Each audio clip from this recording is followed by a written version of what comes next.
আপনি কি কোরআন কিভাবে সংকলন করা হয়েছে সেই পদ্ধতিটা জানেন? বা কে হ্যাঁ ভাই, সংকলন করেছে এই জিনিসটা সম্পর্কে ভালোভাবে পড়েছেন বা জানেন? জি আলহামদুলিল্লাহ, জি ভাই। এটা কে সংকলন করেছে কোরআনটা? যেই কোরআনটা আপনারা এখন পান, সেই কোরআনটা কে জি। সংকলন করেছে? তখনকার সাহাবায়ে কেরাম উপস্থিত, যে না, রাসূল সাল্লাল্লাহু আলাইহি তখনকার সাল্লাম যে আপনি হ্যাঁ, ভাই না, যদি না জানেন তাহলে বলবেন যে বিষয়টা আমি জানি না ভাই, হ্যাঁ? এটা হ্যাঁ, বলবেন। না অবশ্যই। সাহাবা একরামের ভেতরে কে?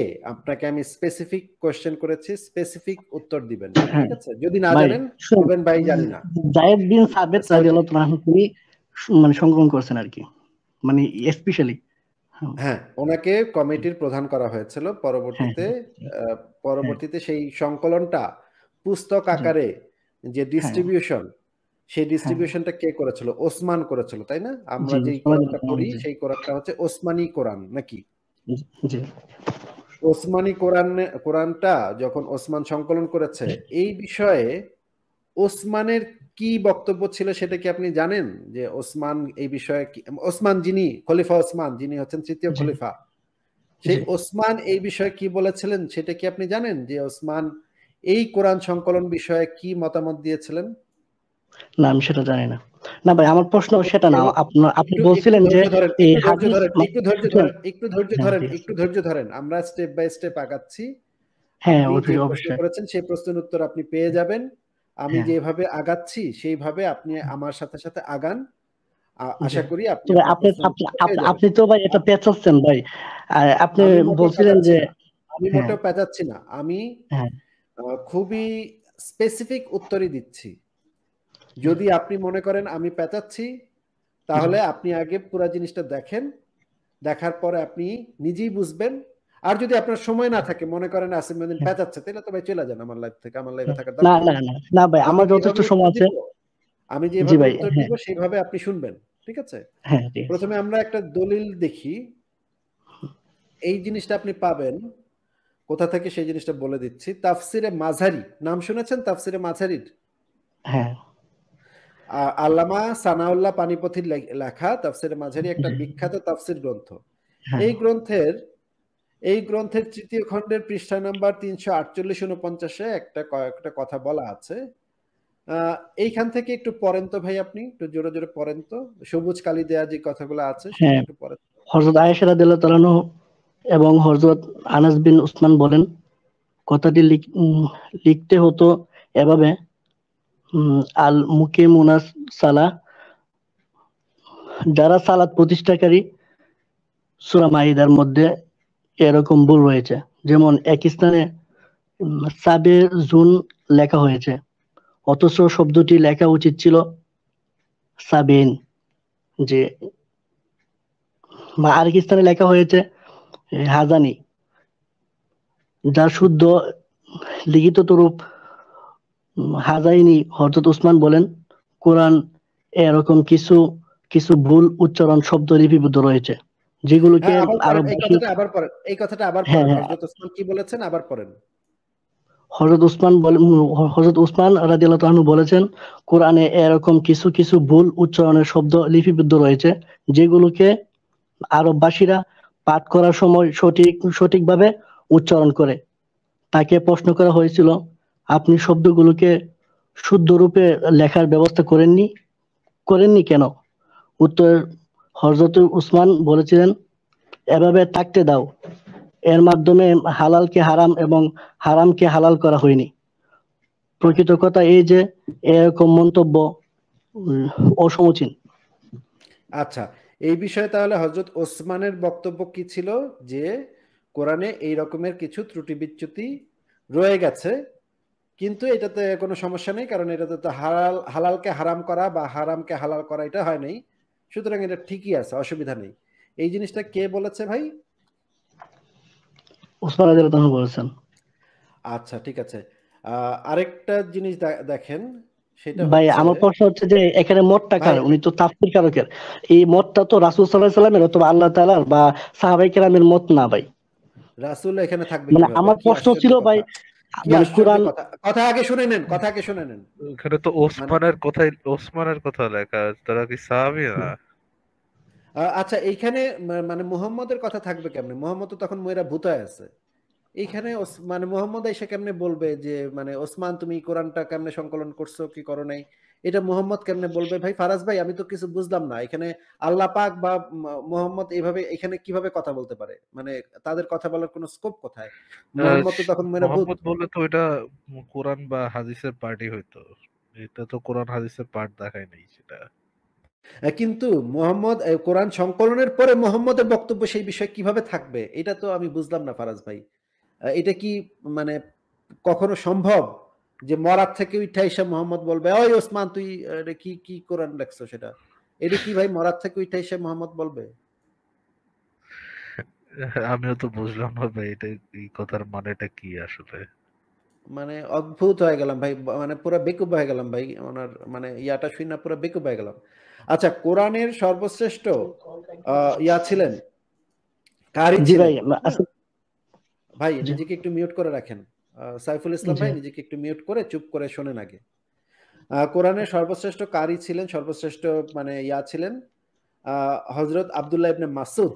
আবদুল্লাহ ইবনে মাসুদ ছিলেন অত্যন্ত শ্রেষ্ঠতম সাহাবিদের মধ্যে শ্রেষ্ঠতম এবং অত্যন্ত গুরুত্বপূর্ণ সাহাবি, এবং হজরত মোহাম্মদ নিজে হজরত মানে আবদুল্লাহ ইবনে মাসুদের নাম বারবার উল্লেখ করে বলেছেন যে 4 ব্যক্তি থেকে কোরআন শিক্ষা করো, আবদুল্লাহ ইবনে মাসুদ তার মধ্যে 1 নাম্বার। এটা বুখারী শরীফের ভিতরে আছে, 3487 নম্বর হাদিসে বলা আছে মুহাম্মদ বলছেন যে তোমরা আবদুল্লাহ ইবনে মাসুদের থেকে কোরআন শিক্ষা করো। এখন এই আবদুল্লাহ ইবনে মাসুদ সে আরো অনেক হাদিস আছে যেখানে মুহাম্মদ আবদুল্লাহ ইবনে মাসুদের কোরআনের তিলাওয়াত শুনে চোখ থেকে পানি গড়ায় পড়ছে। হ্যাঁ, একদম মানে আবদুল্লাহ ইবনে মাসুদকে, মাসুদের কোরআন পাঠ সে এতই পছন্দ করত। এবং আবদুল্লাহ ইবনে মাসুদও নিজেও বলছে যে এখানে দেখেন, আবদুল্লাহ আবদুল্লাহ বলেন আল্লাহর কসম যিনি ছাড়া কোনো ইলাহ নেই, আল্লাহর কিতাবে অবতীর্ণ প্রত্যেকটা সূরা সম্পর্কে আমি জানি যে তা কোথায় অবতীর্ণ হয়েছে, এবং প্রত্যেকটি আয়াত সম্পর্কে আমি জানি যে তা কোন ব্যাপারে অবতীর্ণ হয়েছে। এই কথাটা কার? এটা হচ্ছে আবদুল্লাহ ইবনে মাসুদের কথা। ঠিক আছে, নবী সাল্লাল্লাহু আলাইহি সাল্লামের যেসব সাহাবী কারি ছিলেন, এটা হচ্ছে বুখারী শরীফের 5002 নম্বর হাদিস।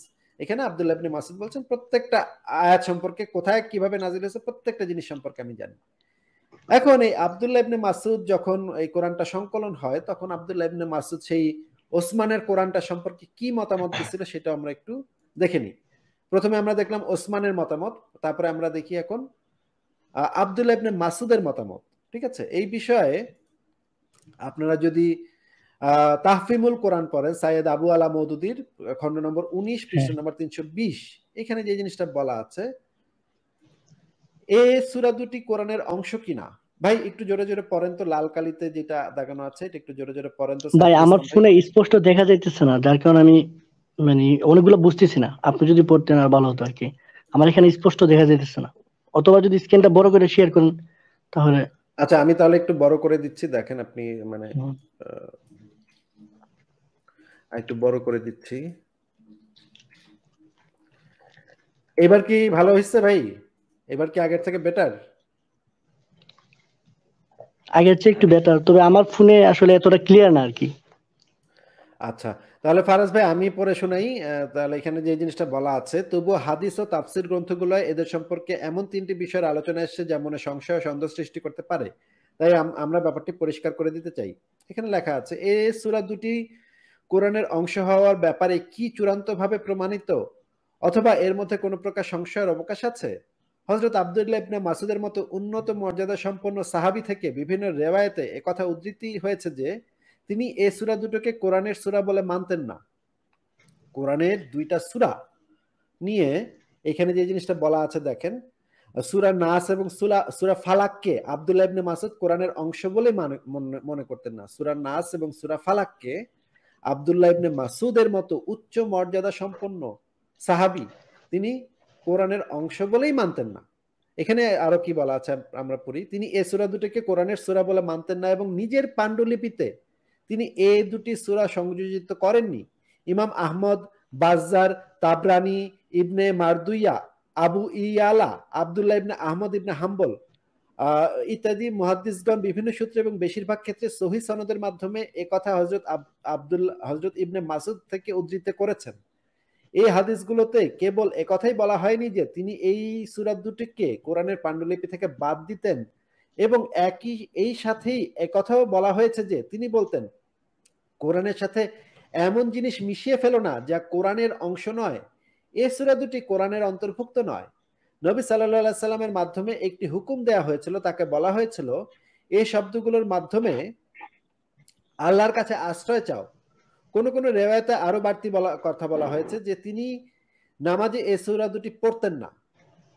ইবনে মাসুদ সূরা ফালাক ও সূরা নাসের কোরআনের অংশ হওয়ার ব্যাপারটি অস্বীকার করতেন না, বরং সূরা দুটিকে কোরআনের পাতায় লিখে রাখতে অস্বীকার করতেন। এখানে আরো বলা হয়েছে কিন্তু তাদের এ জবাব ও ব্যাখ্যা সঠিক না, কারণ আব্দুল্লাহ ইবনে মাসুদ সূরা দুটি কোরআনের সূরা হওয়ার কথা অস্বীকার করেছেন। এই কথা নির্ভরযোগ্য সনদের মাধ্যমে প্রমাণিত। এই যে এখানে পরিষ্কারভাবে বলা হয়েছে যে আব্দুল্লাহ ইবনে মাসুদ এই দুটো সূরাকে কোরআনের সূরা হওয়ার কথা অস্বীকার করেছেন, এই কথা নির্ভরযোগ্য সনদের মাধ্যমে প্রমাণিত। এরপরে আমরা আরো যে জিনিসগুলো দেখি, আব্দুল্লাহ ইবনে মাসুদের আরো একটা বক্তব্য আছে, বক্তব্যটা আমরা পড়ে নিই। এইটা আপনারা হ্যাঁ আসিফ ভাই, আমি বুঝতে পারছি আপনার। জি, আপনি বুঝতে হ্যাঁ পারলেই তো হবে না ভাই, আপনি বুঝতে পারলেই তো হবে না, নিজেকে মিউট করে শোনেন, ঠিক আছে? আপনি বুঝতে পারলেই তো হবে না, দর্শকদেরও বুঝতে হবে। এইখানে হ্যাঁ যে জিনিসটা বলা হ্যাঁ হয়েছে হ্যাঁ আব্দুল্লাহ অবশ্যই ইবনে মাসুদ ভাই। কি বলছেন, ভাই ভাই ভাই আপনাকে শুনেন। ভাই কথার মাঝখানে কথা বললে আপনাকে মিউট করে রাখবো ভাই, মিউট থাকেন এখন। হ্যাঁ, এখানে যে জিনিসটা বলা হচ্ছে আব্দুল্লাহ ইবনে মাসুদ যেটা বলেছেন, কোরআনের পাঠে লোকেরা ছলনার দোষে পড়েছে। আমি এর পাঠ বেশি পছন্দ করি মুহাম্মদের, যার পাঠ আমি জায়েদ বিন সাবেতের পাঠ থেকে বেশি ভালোবাসি। আল্লাহর কসম, যিনি ব্যতীত আর কোনো উপাস্য নেই, আমি আল্লাহর রাসূলের মুখ থেকে 70-এর বেশি সূরা শুনেছি। এবং যখন জায়েদ ইবনে সাবেত যুবক ছিলেন, এর মাত্র 2টি কেশপাশ চুল ছিল এবং যুবকদের সাথে খেলা করতেন। এই কথাটার আরেকটা রেওয়ায়াত আছে এই বিষয়ে। দেখেন, হুযায়ফা রাদিয়াল্লাহু আনহু কুরআনের পাঠের ক্ষেত্রে এদের পরস্পর মতানৈক্য দেখেছিলেন। এখানে এইটা হচ্ছে হাদিসের ভিতরে আছে, সুনান তিরমিজি শরীফের 3104 নম্বর হাদিসে বলা আছে, তোমাদের এবং জায়েদ ইবনে সাবিতের মধ্যে মতানৈক্য দেখা গেলে কুরাইশি ভাষা অনুসরণ তা লিপিবদ্ধ করবে, কেননা কোরআন কুরাইশদের ভাষা অনুসারে নাজিল হয়েছে। এখানে আরো বলা হয়েছে জায়েদ ইবনে সাবিত রাদিয়াল্লাহু আনহু বলেছেন, সূরা আযাবের একটি আয়াত আমি খুঁজে পাচ্ছিলাম না। সূরা আযাবের একটি আয়াত আমি খুঁজে পাচ্ছিলাম না, অথচ রাসূলুল্লাহ সাল্লাল্লাহু আলাইহি সাল্লামকে তা পাঠ করতে শুনেছি। সেটা হলো এইটা। পরে তালাশ করে খুজাইমা ইবনে সাবিত কিংবা আবু খুজাইমার কাছে সেটা পেলাম এবং উক্ত সূরায় তা যুক্ত করে নিলাম। তাহলে এই যে এই যে আয়াতটা, এই আয়াতটার বর্ণনাকারী মাত্র তো একজন। ফারাজ ভাই, মাত্র তো একজনের কাছ থেকে এই আয়াতটা পাওয়া গেল নাকি? ফারাজ ভাই বলেন তো। ফারাজ ভাই কি শুনতে পাচ্ছেন? আচ্ছা, ফারাজ ভাই বোধহয় এসে গেছে। সাইফুল ইসলাম, আপনি একটু বলেন তো জি যে ভাই। এই আয়াতটা তো মাত্র একজনের কাছ থেকে পাওয়া গেল নাকি? আর কারো কাছ থেকে কি পাওয়া গেছে? ভাই না, আমি ফুললি বলতে চাচ্ছিলাম যে কথাটা ওভারঅল, সেটা হচ্ছে আপনাকে মানে ফুললি ওভারঅল শুনুন। কথা জিজ্ঞেস করি নাই ভাই, আপনাকে ফুললি না ওভারঅল কথা জিজ্ঞেস করি নাই ভাই, না, আপনাকে যেটা জিজ্ঞেস আপনি যেমন করেছি অনেকগুলো কথা বলছেন, অনেকগুলো রেফারেন্স দিচ্ছেন। আপনাকে আবারও মিউট করে রাখছি। আপনাকে যেটা প্রশ্ন করা হবে আপনি আমার প্রশ্নের উত্তর দিবেন। আমরা এইভাবে স্টেপ বাই স্টেপ আগাবো এবং দেখব কোরআনটা ঠিকভাবে সংকলন করা হয়েছিল কিনা। এরপর আমরা হাদিসে যাব। হাদিসে গিয়ে আমরা দেখব হাদিসগুলা কিভাবে সংকলন করা হয়েছিল। এই দুইটা পদ্ধতি যদি আমরা পাশাপাশি পড়ি তাহলে আমরা বুঝতে পারবো যে কোরআন কিভাবে সংকলন হয়েছে এবং হাদিস কিভাবে সংকলন হয়েছে। কিন্তু আপনি যদি আমার সাথে মানে ওভারঅল কথা বলতে চান, হ্যাঁ আমি ওভারঅল কথা বলবো ভাই, তাহলে ভাই আপনার সাথে তো আমি কথা বলবো না। আমার তো এমন ঠেকা পড়ে নাই যে যার তার সাথে আমি কথা বলবো, তাই না? আপনাকে যেটা জিজ্ঞেস করছি সেই জিনিসটার উত্তরটা দেন, আমরা স্টেপ বাই স্টেপ আগাবো। যদি আপনি এইভাবে স্টেপ বাই স্টেপ আগাইতে আপনার ভালো না লাগে, আপনি যদি ওভারঅল কথা কইতে চান তাহলে ভাই নিজের প্রোফাইলে গিয়ে ওভারঅল কথা কন। আমার এখানে আপনার ওভারঅল কথা আমি শুনতে বসিনি। আপনি কি আমার প্রশ্নের উত্তর দিবেন নাকি ওভারঅল কথা কইবেন ভাই বলেন? ঠিক আছে ভাই, আপনি কথা বলে যান। ঠিক আছে, আপনি যেহেতু মানে লাইনে আপনাকে লাগবেন না, আমি সেহেতু আর আমার কথা আপনাকে বলা একটু আপনাকে আমি আপনাকে আমি যেটা জিজ্ঞেস করেছি সেটার উত্তর দেন যে এই আয়াতটা তো একজনের কাছ থেকে পাওয়া গেল, আর তো কোনো বর্ণনাকারী নাই এই আয়াতের নাকি? শুনেন। এই কোরআন আচ্ছা, বিদায় সংকলন করার জানাচ্ছি ভাই। ক্ষেত্রে যে বিদায় বিদায় জানাচ্ছি। যদি আপনি আমার প্রশ্নের উত্তর দিতে অপারগ হন, বলবেন যে ভাই আমি এই প্রশ্নের উত্তর দিতে পারছি না। কিন্তু অন্য কোনো কথা আপনি বলবেন না। আপনাকে যেটা জিজ্ঞেস করা হচ্ছে শুধুমাত্র সেইটুকুর উত্তর দিবেন। আমি আপনাকে আবারও বলছি যে স্টেপ বাই স্টেপ আমরা আগাবো, দেখব কোরআন কিভাবে সংকলন হয়েছে, সেটার পদ্ধতিটা কিরকম ছিল। সেই স্টেপ বাই স্টেপ আগাবো আমরা। কিন্তু আপনি এক লাফে মগডালে উঠে যেতে চাচ্ছেন। আপনি ওভারঅল কথা বলবো ভাই, আমি ওভারঅল কথা বলবো। ভাই আপনার ওভারঅল কথা আমি শুনতেও চাই না। আপনার ওভারঅল কথা আপনার কাছে রাখেন ভাই। আমি যেভাবে আলোচনা করছি স্টেপ বাই স্টেপ, আমি এইরকম অসংখ্য মানে রেফারেন্স দেখাবো যেখানে পরিষ্কারভাবে বোঝা যাবে যে কোরআন সংকলনটার সঠিকভাবে হয় নাই। কোরআন সংকলনের ভিতরে অনেক গন্ডগোল ছিল, সাহাবীদের ভিতরে মতানৈক্য ছিল, সাহাবীরা এটা নিয়ে মারামারি করছে, এমনকি ওসমানকে খুন পর্যন্ত করা হয়েছে, সেটার রেফারেন্স আমি দেখাবো। ওসমানকে খুন করার সময় তাকে দাড়ি ধইরা প্রাসাদ থেকে টাইনা নামাইতে নামাইতে আবু বকরের ছেলে, হযরত আবু বকরের ছেলে মানে প্রথম খলিফা আবু বকরের ছেলে ওসমানের দাড়ি ধরে টানতে টানতে নামাইতে নামাইতে কি কথা বলছিল সেটাও আমরা দেখব এখন, যে কোরআন সংকলন নিয়ে কত বড় গন্ডগোল হয়েছিল। এন্ড আপনি যদি আমার সাথে আলোচনা মানে অপারগ হন, এই জিনিসগুলো না জানেন, তাহলে নতুন করে জেনে নেন। আর যদি আপনি মনে করেন আমি ভাই ওভারঅল কথা বলবো, হ্যাঁ আমি এগুলা দেখবো না ভাই, আমি দলিল প্রমাণ দেখবো না ভাই, আমি ওভারঅল কথা বলবো, তাহলে ভাই আপনার ওভারঅল কথা আমার শোনার মতো টাইম নেই। আপনি কি আমার প্রশ্নের উত্তর দিবেন নাকি ওভারঅল কথা বলবেন? শেষবারের মতো জিজ্ঞেস করছি, এবার যদি আপনি ঠিকভাবে উত্তর না দেন তাহলে বিদায় জানাবো। বলেন লাস্টে ভাই। আপনার সাথে 1 মিনিট কথা বলবো, 1 মিনিট লাস্টে কথা বলবো আর কি। আর এখন আপনি বলেন, সমস্যা নেই। আপনাকে যখন সুযোগ দেয়া হবে মানে মানে হ্যাঁ এক্সট্রা কথা বলার, তখন আপনি কথা বললেন যে হ্যাঁ, যেটা অবশ্যই, আপনার ঠিক আছে। বলার কথা। এবং আরো আরো যেটা আরো বলবেন হচ্ছে সেটা ভাই, দলিল, আমার সেটা কয়েকটা দলিল প্রশ্ন প্রমাণ ছিল, সহ। আরো কয়েকটা হ্যাঁ প্রশ্ন হ্যাঁ ছিল আর কি। আর প্রায় 2টা প্রশ্ন অবশ্যই ছিল, আমাকে এই প্রশ্নগুলো করার মানে সুযোগ দিবেন আর কি। অবশ্যই দিব যে আপনি আচ্ছা, ঠিক আছে। কথা বলার সুযোগ পাবেন, কিন্তু যদি আপনি আপনার ধৈর্য কর্পোরেট ধরে। করেন, আসিফ ভাইয়ের হ্যাঁ কথাগুলোর অ্যান্সার দেন, তাহলে তো অবশ্যই আপনাকে পরবর্তী হ্যাঁ সুযোগ অবশ্যই। দেওয়া হবে। হ্যাঁ হ্যাঁ, ঠিক আছে। আসিফ ভাই যে প্রশ্ন করতেছে সেটার আচ্ছা অ্যান্সারটা একটু দেন। আচ্ছা। মানে এই যে এই দলিলগুলা যখন আমি এগুলা পড়ালেখা করছি, এগুলা নিয়ে গবেষণা করছি, এগুলা নিয়ে আমি সংগ্রহ করছি, এগুলা নিয়ে আমি একত্রিত করে একটা লেখা লিখছি, এটা করতে তো আমার কষ্ট হয়েছে, তাই না? এন্ড আপনি যদি আমার কষ্টটাকে মূল্যায়ন না করেন, আপনি মনে করেন আমি ভাই ওভারঅল কথা বলবো, আপনার এত কিছু দেখার টাইম নেই আমার, না তাহলে ভাই, তো ভাই এটা আমার জন্য। আপনি যদি কোনো একটা বিষয়ের মধ্যখান থেকে একটু কাটাছিড়া করে নিয়ে যান এবং আপনার এখানে আপনি সেভাবে যদি বলতে থাকেন, তাহলে না তো না সেটা তো কোথা থেকে একটা কাটাছেড়া করে মানে নিলাম, কেমন লাগে না? কোথা থেকে কাটাছেড়া করলাম আমি? আমার এই যে না, যে আপনি রেফারেন্স গুলা বিভিন্ন ইয়ে দেখাচ্ছি, থেকে আপনার মন মতো সাজাইবেন। মানে মন মতো আমি কি এই একটা হাদিসে মন মতো আচ্ছা। সাজাইছি? এই হাদিসের ভিতরে যে কথাগুলো লেখা, এগুলোকে আমি আমার মতো করে লিখছি? কোন জিনিসটা আমি আমার মন মতো সাজাইছি একটু আমাকে পয়েন্ট আউট করে দেন ভাই। সাইফুল ইসলাম আপনাকে জিজ্ঞেস করেছি কোন জিনিসটা আমি আমার মন মতো সাজাইছি, মন মতো বলতেছি, সেটা একটু পয়েন্ট আউট করে দেন। আমি এখন পর্যন্ত একটা শব্দ পর্যন্ত উচ্চারণ করি নাই আমার মন মতো। ফারাজ ভাই আপনি কি দেখছেন আমাকে নিজের মন মতো একটা শব্দ উচ্চারণ করতে, নাকি আমি দলিল পড়তেছি? ফারাজ ভাই বোধহয় আবার গেছে, চলে গেছে। সাইফুল ইসলাম ভাই আপনাকে আমি জিজ্ঞেস করছি আমি আমার মন মতো রেফারেন্স কোনটা না দিছি? না ভাই, একটা আসিফ দলিলও ভাই কি? কোনোটাই তো মন মতো দেন নাই, মানে প্রত্যেকটা তো রেফারেন্স আচ্ছা দিয়ে আশিফ দিয়ে ভাই, দেখান। আপনি বলেন, কথা বলেন। না জি জি, সাইফুল ঠিক ইসলাম আছে ভাই ভাই। আপনি আমার আসিফ বিরুদ্ধে ভাই একটা কি বলেন, অভিযোগ কথা আরোপ শুনবেন। করলেন। আপনি আমার বিরুদ্ধে একটা অভিযোগ উপস্থাপন করলেন যে আমি আমার মন মতো কথাবার্তা বলতেছি, রেফারেন্স দেখাইতেছি। মন মতো কোনটা দেখাইছি একটু যদি আমাকে পয়েন্ট আউট করে দিতেন, যে যে কোনো এই একটা রেফারেন্সটা রেফারেন্সের আপনি। মধ্যে, হ্যাঁ, যে কোনো একটা রেফারেন্স, এটা আসিফ ভাইয়ের মন মতো হয়েছে শুধুমাত্র, ওটা বলে দেন। ওইটা এটা তো আসলে একটা না, ইসলামের রেফারেন্স না, আপনার যেটা দেখাইতে হবে যে এটা আসলে ইসলামের কোনো রেফারেন্স না, কিন্তু আসিফ ভাই নিজে নিজে বানায় বানায় মন মতো ইচ্ছা মতো খুশি মতো খেয়াল খুশি মতো রেফার দলিল ঢুকাই দিছে। এটা আপনি দেখান একটু।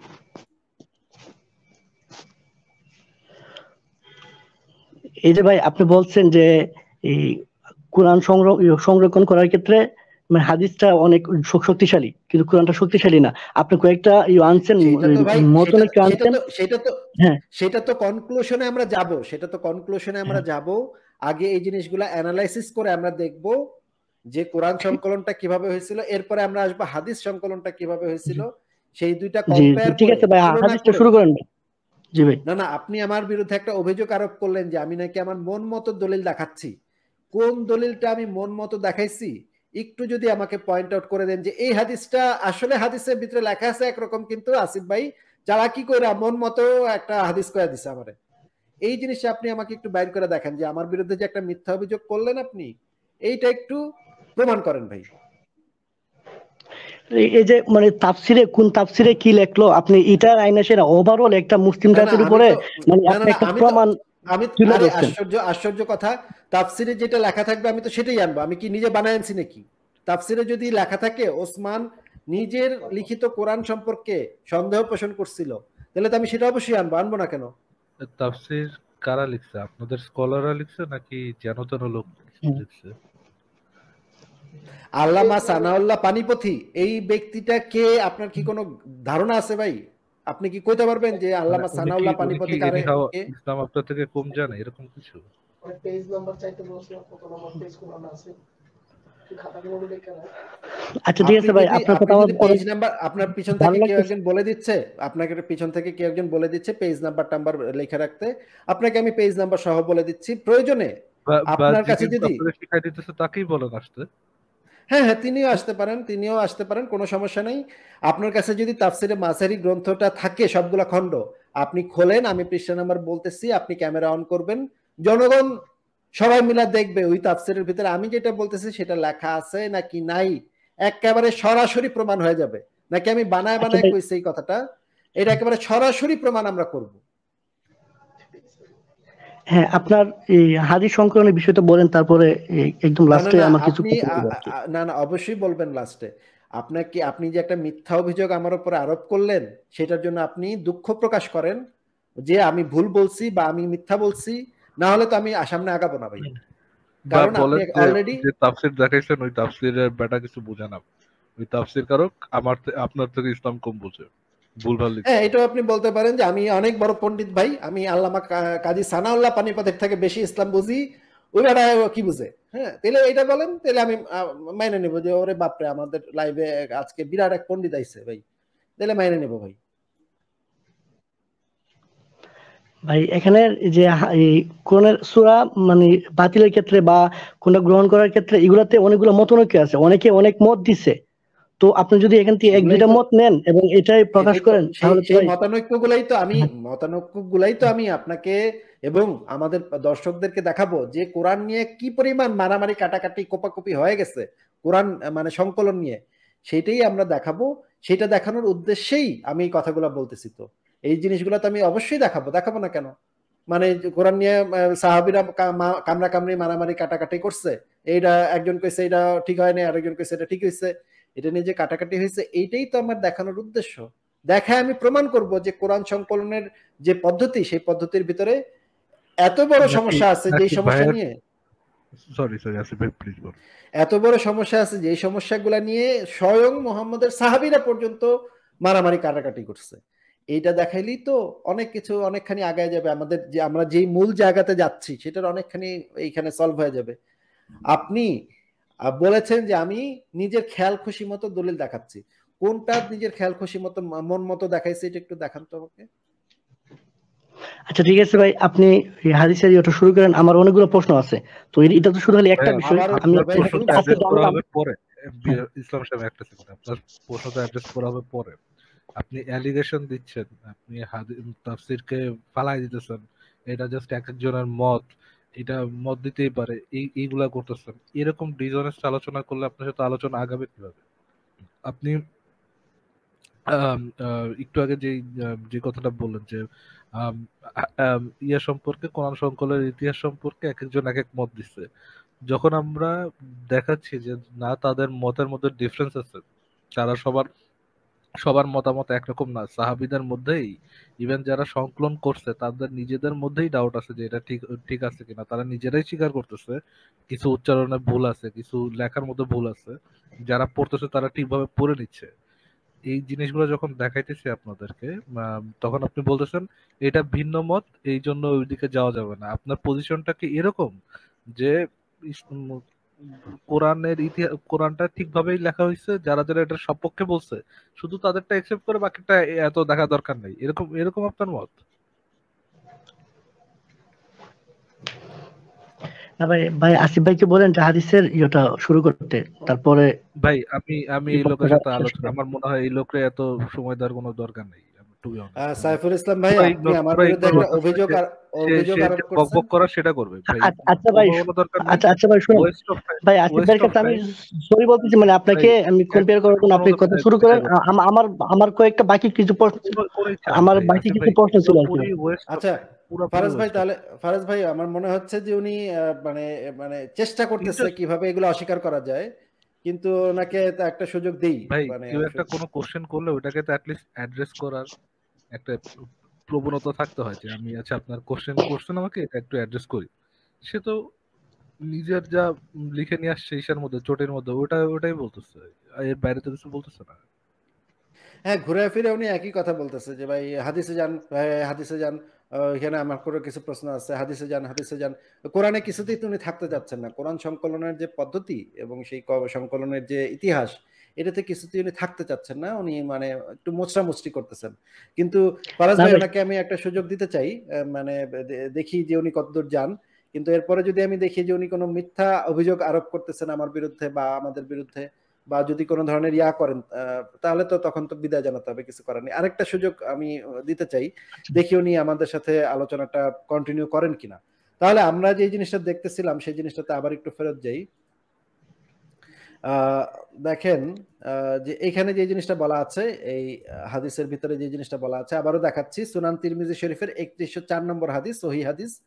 এখানে যে জিনিসটা বলা আছে, খুজাইমা ইবনে সাবিত আবু খুজাইমার কাছ থেকে সেটা পেলেন এবং উক্ত সূরায় তা যুক্ত করে দিলাম। হ্যাঁ, মানে এই সূরাটা আর কারো, এই আয়াতটা আর কারো কাছে ছিল না, একজন মাত্র রাবী ছিল এই আয়াতটা, ঠিক আছে। আচ্ছা, এরপরে বলা বলা হচ্ছে আব্দুল্লাহ ইবনে মাসুদ রাদিয়াল্লাহু আনহু আহ জায়েদ ইবনে সাবিতের এ তৈরি কপি পছন্দ করেননি। তিনি বলেছেন, হে মুসলিম সম্প্রদায়, কুরআনের মুসহাফ লিপিবদ্ধ করার কাজে আমাকে দূরে রাখা হয়েছে, আর এ দায়িত্ব বহন করেছে এমন এক ব্যক্তি যে আল্লাহর কসম, আমি যখন ইসলাম গ্রহণ করি তখন সে ছিল কাফেরের ঔরসে। এই কথা বলে তিনি জায়েদ ইবনে সাবিতের দিকে ইঙ্গিত করেছেন। এই কথাটা কে বলেছেন? আব্দুল্লাহ ইবনে মাসুদ, মানে হচ্ছে মোহাম্মদের সবচেয়ে প্রখ্যাত সাহাবীদের ভিতরে একজন, এবং যার কোরআন তিলাওয়াত পড়ে স্বয়ং নবী মুহাম্মদ কান্না করতেন এবং তা সবাইকে বলতেন যে তোমরা কোরআন শিক্ষা করো আব্দুল্লাহ ইবনে মাসুদের কাছ থেকে। সেই প্রখ্যাত সাহাবী, যিনি কোরআনের উপর একজন বিশেষজ্ঞ, তিনি বলেছেন যে আমারে দূরে রেখা এই কোরআন লিপিবদ্ধ করার দায়িত্ব দেওয়া হয়েছে সাবিতরে, যেই সাবিত ছিল কাফেরের বাচ্চা, যে ছিল কাফেরের পেটে। যখন কোরআন মানে ইসলাম গ্রহণ করি তখন সে ছিল একটা কাফেরের বাচ্চা। এই এই কথাটার আরো অনেকগুলা রেওয়ায়ত আছে, রেওয়ায়ত গুলাতে আমি দেখাচ্ছি। তিরমিজি শরীফে এই জিনিসটা বলা আছে যে আমি যখন ইসলাম গ্রহণ করি তখন সে ছিল কাফেরের ঔরসে, মানে কাফেরের বাচ্চা ছিল। আরেকটা মানে ইবনে আবু দাউদের কিতাবুল মাসাহিফ গ্রন্থে যে জিনিসটা বলা আছে, ইবনে মাসুদ যেটা বলেছেন, জায়েদ বিন সাবিত তখন একজন বাচ্চা মানুষ ছিল, তখন আমি কি ত্যাগ করব সেটা আমি আল্লাহ রাসূলের কাছ থেকে সরাসরি পেয়েছি। এই জিনিসটা আমরা পাই আরো হযরত আব্দুল্লাহ ইবনে মাসুদ ও তার ফিকাহ এই গ্রন্থের ভিতরে। এই গ্রন্থটা বাংলায় অনুবাদ করেছেন ডক্টর হানাফি রাজি, আবুল বাশার মোহাম্মদ সাইফুল ইসলাম অনুদিত। না, লেখক হচ্ছে ডক্টর হানাফি রাজি এবং এটার অনুবাদক হচ্ছে আবুল বাশার মোহাম্মদ সাইফুল ইসলাম। ইসলামিক ফাউন্ডেশন, পৃষ্ঠা নম্বর 94-95 যে জিনিসটা বলা হয়েছে দেখি আমরা সরাসরি বই থেকে। রাসূলুল্লাহর যুগে যেসব সাহাবা ইকরাম কুরআন সংকলন করেছিলেন, হযরত আব্দুল্লাহ ইবনে মাসুদ তাদের মধ্যে ছিলেন অন্যতম। নিচে বলা হয়েছে দেখেন, ওমর ফারুক সম্মিলিতভাবে কোরআন পাকের যে সংকলন তৈরি করেছিলেন, দেশের বিভিন্ন প্রদেশে তাই প্রচার করা হবে এবং অবশিষ্ট সংকলন সমূহকে নিশ্চিহ্ন করে দেয়া হবে। হযরত ইবনে মাসুদ এই ব্যাপারে খলিফাদের সাথে একমত হতে পারেননি। সুতরাং হুজুর আকরামের যুগে তিনি নিজ হাতে কোরআনের যে সংকলন তৈরি করেছিলেন তা খলিফার হাতে সমর্পণ করতে অস্বীকৃতি জানালেন। মানে আব্দুল্লাহ ইবনে মাসুদ যে কোরআনটা সংকলন করছিলেন সেটা ওসমানের কাছে সমর্পণ করতে অস্বীকৃতি জানালেন। এরপরে লেখা, উল্লেখ্য যে হযরত ইবনে মাসুদের এই অস্বীকৃতি জ্ঞাপন একেবারেই অযৌক্তিক ছিল না, কেননা তার নিজস্ব সংকলিত কোরআনের কপিটি রাসূল করিমের জীবদ্দশাতেই রচিত হয়েছিল। দেখেন, আব্দুল্লাহ ইবনে মাসুদের যে কপিটা সেটা মুহাম্মদের জীবদ্দশাতে রচিত হয়েছিল, কিন্তু সেটা কিন্তু ওসমান একসেপ্ট করেন নাই। এইখানে যে জিনিসটা আরো বলা আছে দেখি আমরা,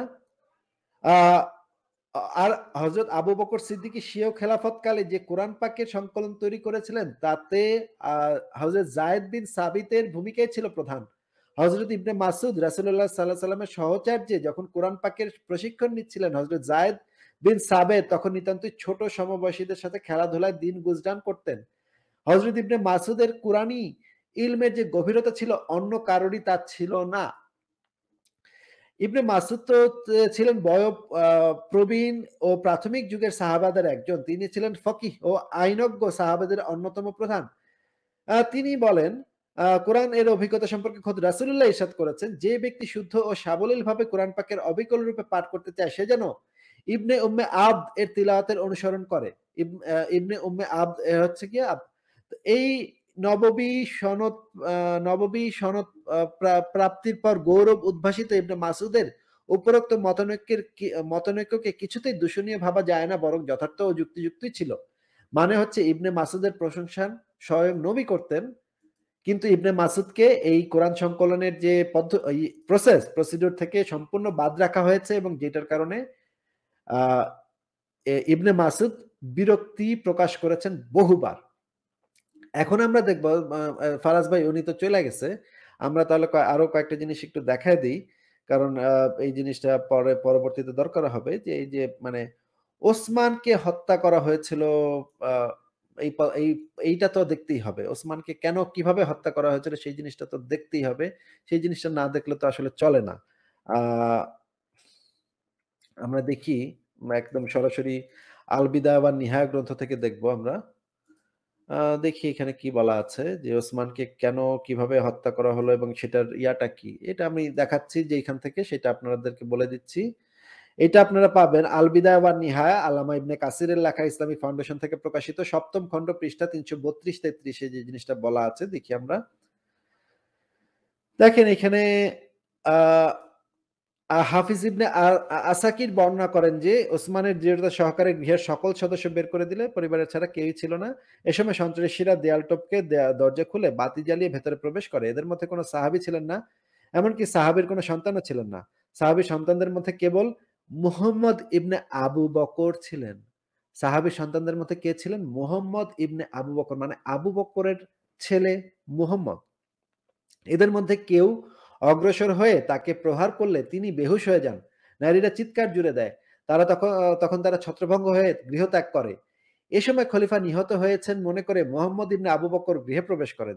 যখন তিনি দেখতে পেলেন যে খলিফার জ্ঞান ফিরেছে, তখন তিনি বললেন, মানে মুহাম্মদ ইবনে আবু বকরের মানে প্রথম খলিফা আবু বকরের ছেলে খলিফা ওসমানকে বলতেছে, খেয়াল করে পড়তে হবে এই কথাটা, হে বোকা বৃদ্ধ, তুমি কোন ধর্মের অনুসারী? তিনি মানে খলিফা বললেন, আমি ইসলামের অনুসারী, তবে আমি বোকা বুড়ো নই, বরং আমি আমিরুল মুমিনিন। ইবনে আবু বকর বললেন, তুমি কিতাবুল্লাহ পরিবর্তন সাধন করেছো, মানে যে মানে কোরআন, কিতাবুল্লাহ মানে হচ্ছে কোরআন, কোরআনে পরিবর্তন করেছে এই খলিফা। খলিফা বললেন, কিতাবুল্লাহ তো আমার এবং তোমাদের সকলের সম্মুখে বিদ্যমান রয়েছে, আমি কিভাবে তা বিকৃতি সাধন করলাম? আবু বকর এগিয়ে যান এবং বলেন, কিয়ামতের দিন আমরা যদি বলি, হে আমাদের পালনকর্তা, আমরা আমাদের নেতা কর্তাদের আনুগত্য করেছিলাম আর তারা আমাদেরকে বিভ্রান্ত করেছে, তবে আমাদের কথা গৃহীত হবে না। সূরা আহজাবের 67 নম্বর আয়াত। এই বলে তিনি খলিফাকে টানা হেঁচড়া করে ঘরের দরজা পর্যন্ত নিয়ে আসলেন। খলিফাকে টানা হেঁচড়া করে ঘরের দরজা পর্যন্ত নিয়ে আসলেন।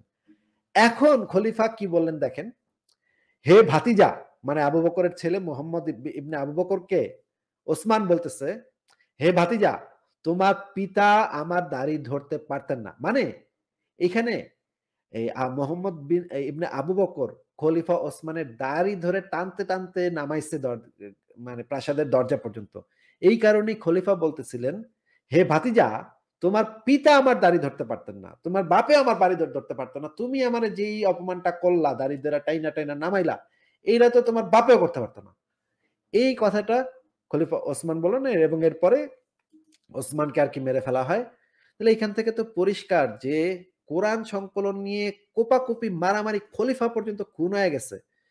যেখানে খলিফা পর্যন্ত খুন হয়ে গেছে কোরআন সংকলন নিয়ে, তাহলে কোরআন সংকলন এবং আরো অনেক দলিল আছে যেগুলো আমি উনি থাকলে দেখাইতাম একটা একটা করে, যে কোরআন সংকলন নিয়ে কি পরিমাণ কামড়া কামড়ি মারামারি, কোন আয়াত আছে কোন আয়াত নাই, কোন সূরা রাখবে, কোন সূরার আগে বিসমিল্লাহ হবে নাকি হবে না, নাম কি হবে, এগুলো নিয়ে কি পরিমাণ কামড়া কামড়ি হয়েছে সেটা তো আমি একটা একটা করে বলতাম, চলে গেলেন।